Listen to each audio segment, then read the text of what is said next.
క్రిస్మస్లో మన ఆ రోజుల్లో వాళ్ళు ఏం చేశారంటే 7 విషయాలు ఉన్నాయి కానీ ఒక 5 మాటలు చెప్తాను మీకు. ఒకటి, మత్తయి సువార్త 2:10 ఏముంది?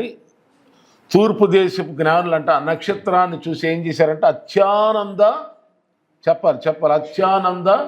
భరితులయ్యి కొన్ని వందల మైళ్ళు కొన్ని రోజులు ప్రయాణం చేసుకుంటూ యేసుని దర్శించారు. హల్లెలూయా.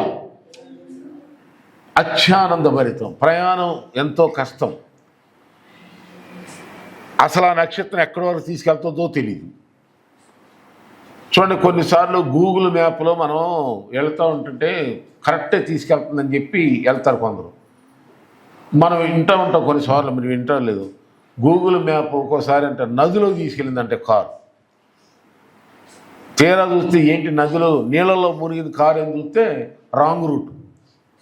అలాగే వాళ్ళకు కూడా ఉండొచ్చు. నక్షత్రం కనిపించింది, కదులుతుంది, కానీ ఇది ఎక్కడికి తీసుకెళ్తుంది అనుమానం లేదు. ఎందుకనగా దేవుడు చూపించిన నక్షత్రం అని చెప్పి, ఒక దేవుడు పుట్టినప్పుడు మాత్రమే ఆ నక్షత్రం ఉంటుంది అని గ్రహించి నక్షత్రం వెంబడి విశ్వాసంతో బయలుదేరి వెళ్ళిపోయారు. వాళ్ళు సంతోషముతో ఆనందముతో వెళ్ళారు. గొర్రెల కాపరులతో కూడా దేవుని దూత చెప్తుంది, మహా సంతోషకరమైన సువర్తమానం ఇది.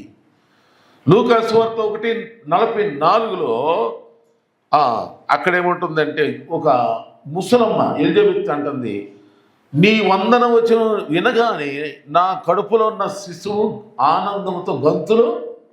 అంటే క్రిస్మస్ అది పరిస్థితులు తారుమారు ఉన్న మనుషులు అర్థం చేసుకోవటానికి అందనంత దూరాన ఉన్నా కానీ వాళ్ళు ప్రభువులో ఆనందిస్తూనే ఉన్నారు. ప్రభువులో ఆనందిస్తూ తెలియకుండానే దేవుని కోసం ఆనందం.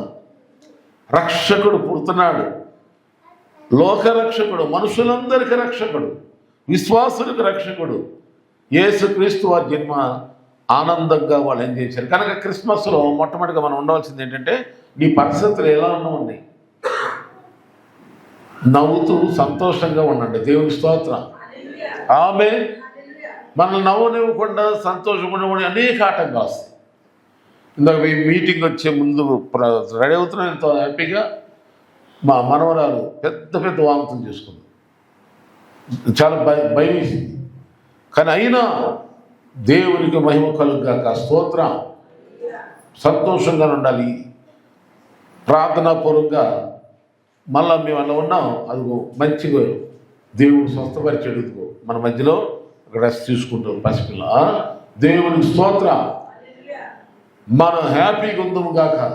పరిస్థితులు ఎలా ఉన్నాయి, నిరుత్సాహం ఎదురుపడ్డా సరే, డబ్బు లేకపోయినా, ఆరోగ్యం లేకపోయినా, ఎవరు నేను గణపరచిపోయినా, నిందలేసినా, నీరు నేరాలైనా నిట్టూర్పులు విడుస్తున్న బాధపడమాక ఆనందించండి. ప్రభునందు ఆనందించండి, సంతోషించండి. అది హ్యాపీ క్రిస్మస్, మేరీ క్రిస్మస్. పరిస్థితులు ఏమని లెక్క చేయమన్నాడు. ఇక రెండవదిగా మనం చూస్తే క్రిస్మస్ అంటే ఎలాంటిదంటే, మనం పొందవలసిన ఇదేంటంటే, గొర్రెల కాపర్లంట యేసును చూసి సాగిలపడ్డారు. మత్తయి సువార్త 2:10-11లో జ్ఞానుల గురించి రాయబడింది. జ్ఞానులు ఏం చేశారంట, యేసును చూడగానే వాళ్ళు ఏం చేశారు, మొదటగా సాగిలపడ్డారు, పూజించారు, పెట్టెలు విప్పారు అని ఇక్కడ మనకు. ఈ క్రిస్మస్ ప్రార్థనలో కొత్త వస్త్రాలు వేసుకున్నాం, బట్టను అనకూడదు, ఒళ్ళును అనకూడదు అని అనుమాకండి. సాగిలపడి మోకాళ్ళు వేసి ప్రార్థన చేసుకోండి. ఇదే క్రిస్మస్. దేవుని స్తోత్రం.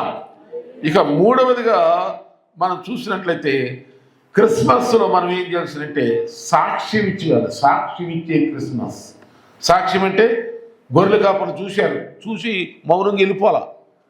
వాళ్ళు కన్న వాటిని విన్న వాటిని అందరికీ చెప్పుకుంటూ వెళ్ళేది. మనం కూడా ఈ క్రిస్మస్ అంటే ఏంటి అని మనం తెలిసిన వాళ్ళకి తెలియని వాళ్ళకి చెప్పుకుంటా ప్రభువులు ఆనందిస్తూ జీవిద్దాం. దేవుని స్తోత్రం. ఒకటి, నువ్వు యేసుక్రీస్తుని గురించి నోటికి ఎవరికైనా చెప్పొచ్చు, లేదా నీ ప్రవర్తన ద్వారా కూడా చెప్పొచ్చు. నువ్వు క్రిస్మస్ సమయంలో సంతోషంగా మంచి వస్త్రాలు వేసుకుని బైబిల్ పట్టుకుని వస్తున్నావు అనుకో, నేను చూసిన వాళ్ళందరూ వీళ్ళెవరు వీళ్ళెవరు చెప్పండి? మీరు చూడగానే ఏమనుకుంటారు? వీళ్ళు క్రిస్టియన్స్, క్రిస్మస్కి వెళ్తున్నారు చాలు. అలా అనుకోవడం కూడా నీ ద్వారా దేవుని గురించి సాక్ష్యం బయటికి వెళ్ళిపోతుంది కనుక సాక్ష్యం ఇవ్వటమే క్రిస్మస్. మరి ఈ క్రిస్మస్ సమయంలో మనం ఎవరికైనా సాక్ష్యం ఇస్తున్నామా? ఆలోచన తీసుకోండి. దేవునికి స్తోత్రం. ఇక మనం ఈ క్రిస్మస్ ప్రార్థనలో పాలు పొందిన వాళ్ళందరూ కూడా స్తుతించాలంట. స్తోత్రం చెప్పాలి. లూకా సువార్త 2:13 చూస్తాం, 2:20 కూడా చూస్తాం. గొర్రెల కాపులు తమ కన్న వాటిని విన్నవాటి దేవుణ్ణి ఏం చేశారంట? స్తోత్రం చెప్పారంట. స్తోత్రం, హల్లెలూయా, స్తుతించారు, గణపరిచారు. ఈ విధంగా మనము ఈ క్రిస్మస్ను ఆచరించాలి, క్రిస్మస్లో ఆనందించాలి. ఒకటి ఏం చేద్దాం చెప్పండి? ఏ పరిస్థితులు ఉన్నా సంతోషం ఉందాం. ఆమేన్ చెప్పాలి. ఎలా ఉందాం? సంతోషం. రెండవదిగా చూస్తే ఏం చేద్దాం? ఈ క్రిస్మస్లోనే మనము దేవుని ఎదుట సాగిలపడి ప్రార్థన చేసుకోవాలి. దేవుని స్తోత్రం. అంతేకాదు ఈ క్రిస్మస్లో మనం చేయాల్సిన పని ఏమిటి అనగా సాక్షి చేయాలి. క్రిస్మస్లో మనం చేయాల్సింది ఏంటంటే దేవుణ్ణి స్తుతించాలి. చివరిగా 5వది ఏంటంటే ఈ క్రిస్మస్లో మనం సమర్పణ కలిగి ఉండాలి, డెడికేషన్ కలిగి ఉండాలి. సమర్పణ అంటే మీరు అనుకుంటారు కానుకలని కాదు. దేవుడు ఏమని సమర్పించుకోమని అంటే సజీవయంగా మీ శరీరాన్ని మన శరీరాన్ని దేవునికి సమర్పించండి. రోమీలకు రాసిన 12వ అధ్యాయంలో ఉంది. కనుక సమర్పిస్తున్నావు నీ దేహం ఎవరికి ఇస్తున్నావు? మరి ఎవరికి ఇచ్చింది చెప్పండి? మరి ఎవరికి ఇచ్చింది? యేసుని కనడానికి తన దేహాన్ని. చూడండి, దేవుడు డైరెక్ట్గా రాగలడు, కానీ అలా కాకుండా మనిషిని, తనకు విధేయత కలిగిన వాళ్ళని, తనకు లోబడే వాళ్ళని, తన మనసు ఎరిగిన వాళ్ళని వాడుకొని వాళ్ళను కూడా ఆశీర్వదించడానికి మనిషి సహాయం తీసుకుంటున్నాడు దేవుడు. ఆమేన్. దేవుడు డైరెక్ట్గా రావచ్చు, దేవుని స్తోత్రం.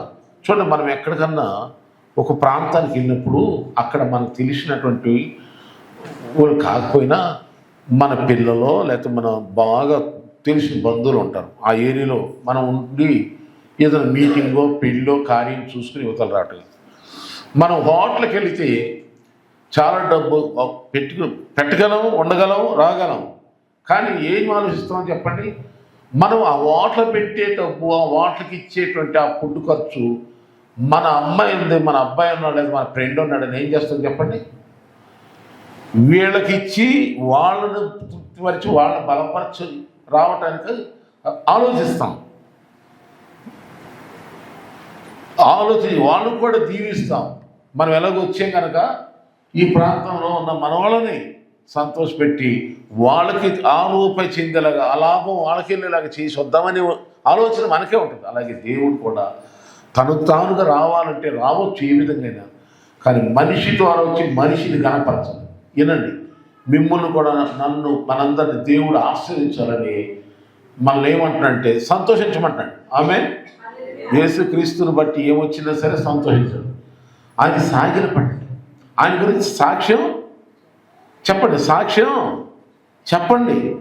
ఆయనకి మన శరీరమును సమర్పించుకోండి, దేవునిలో ఆనందిద్దాం. ఇది క్రిస్మస్ అనుభవాలు. ఈ క్రిస్మస్లో మనకు ఉండవలసిన ఈ 5 అనుభవాలు తప్పకుండా పాటిద్దాం. 1 సంతోషం, 2 సాగిలపడి ప్రార్థన, 3వదిగా చెప్పండి ఇంకా సాక్ష్యం ఇచ్చే అనుభవం, 4వదిగా స్తుతించే అనుభవం, 5వదిగా సమర్పణ. దేవుడు ఈ మాటలు ఆశ్రయించునుగాక, మీ అందరిని దీవించునుగాక.